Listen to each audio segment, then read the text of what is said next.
You've seen them. Profiles with no face. Accounts that breathe but never show a body. They scroll. They watch. They catalog. You call them private. They call themselves uncatchable. Listen close. This is the part most people miss. Their silence is not absence.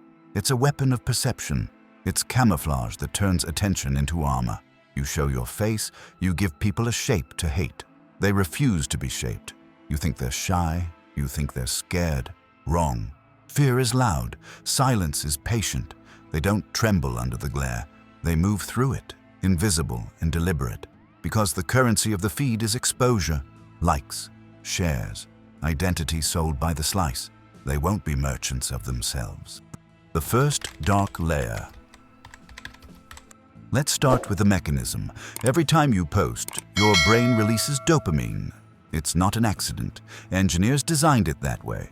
They studied addiction pathways. They modeled it on gambling systems. Variable rewards, infinite scroll, notification pings. It's behavioral psychology weaponized. Here's what most people don't realize. You're not using social media. Social media is using you. Your attention is the product being sold to advertisers. Your data is currency. Your posting behavior is the engine that keeps it running. The people who don't post have recognized this architecture. They understand that visibility isn't freedom. It's a harvesting mechanism. Every photo you upload, every location tag, every timestamp is data that trains algorithms about who you are, what you want, and what you'll buy. But here's where most people get it wrong. Opting out doesn't make you enlightened. It makes you aware. There's a difference, and that awareness is what actually matters. The second layer. This is where it gets psychological. When you post constantly, something shifts in your brain. You start living through the lens of how things will appear. You go to a restaurant, and before you taste the food, you're thinking about the angle. You're at a moment of genuine emotion, and part of your mind is already composing the caption. This is called the spotlight effect, meets self-presentation theory. Your brain literally splits. Part of you is experiencing, part of you is documenting. And over time, the documenting part starts winning. The experience becomes secondary to the image of the experience. The non-posters, they've short-circuited this trap, not by becoming hermits, but by refusing to feed the performance loop. They still share experiences with friends. They still have moments worth remembering. They just don't need the validation mechanism to feel they were real. And that's where the real power emerges. Because people who aren't performing are unburdened. They can think clearly. They can listen instead of planning their response. They can actually be present instead of curating presence. The third layer.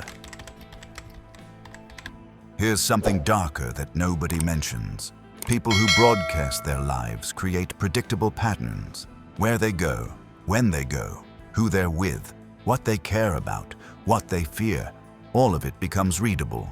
Marketers use this. Manipulators use this. Even casual acquaintances use this to form judgments. The people who don't post, they're harder to read. Not because they're mysterious, but because you don't have a data set. You can't predict them. You can't categorize them. And unpredictability itself is a form of protection. This matters more than you think. In a world where algorithms are designed to predict your behavior and exploit it, the person who can't be predicted is the person who retains actual agency. The fourth layer. This one's brutal. Every person posting regularly is in debt to dopamine. Your brain has been trained. Post, wait for validation, get hit. Post, wait, get hit. The cycle becomes a demand. Eventually, you post not because you want to share, but because you need the feedback to feel normal. This is measurable. Studies show that heavy social media users report increased anxiety, depression, and FOMO. The validation system becomes a treadmill. You need more to feel the same. The people who don't post have avoided this debt entirely. They've trained their brains to derive satisfaction from internal sources. An accomplishment feels real because they know it's real, not because strangers approved it. A moment with a friend is meaningful because of the connection, not because it generated engagement.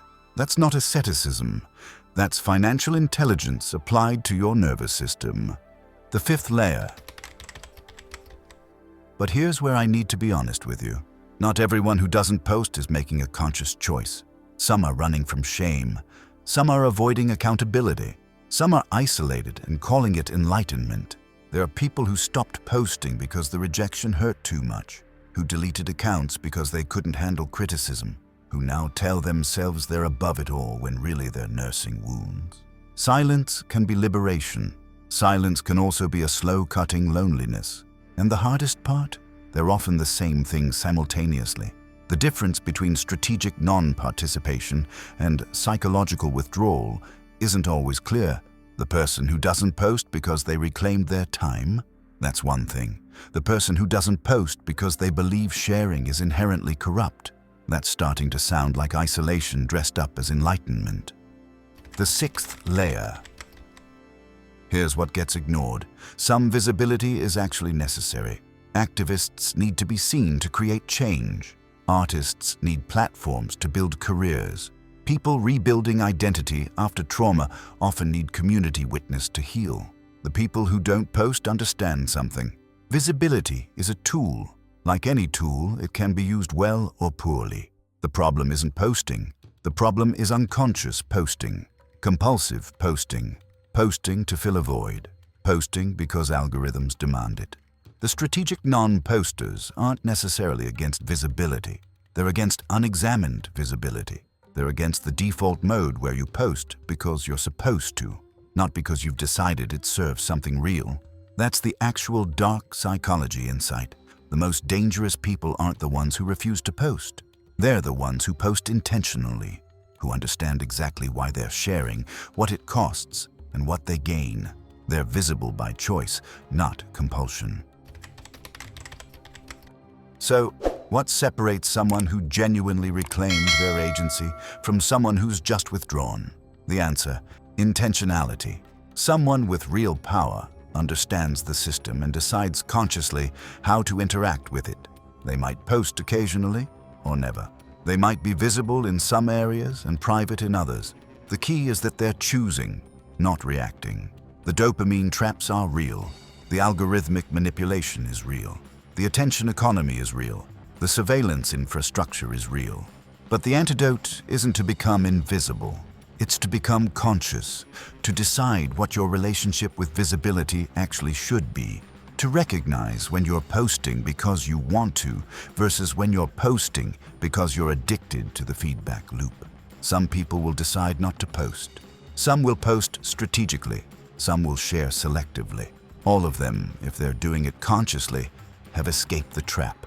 The people who actually control the room, they're the ones who understand the cage exists and then decide what to do about it, not the ones who pretend the cage doesn't exist by refusing to acknowledge it. Ask yourself this, and be honest. When you post, are you sharing something you genuinely want to share? Or are you feeding a mechanism that's been engineered to keep you needy? When you see someone who doesn't post, are you admiring their freedom or judging their absence? Because that judgment might tell you something about how deep the addiction goes. The real dark psychology here isn't about heroic silence. It's about seeing the machine clearly and making an actual choice about your role in it. And if you're interested in what those choices look like, in how to reclaim agency, in systems designed to exploit your attention, that's what we're exploring here. Subscribe if you want to see how power actually operates. Not the mythology, the mechanism.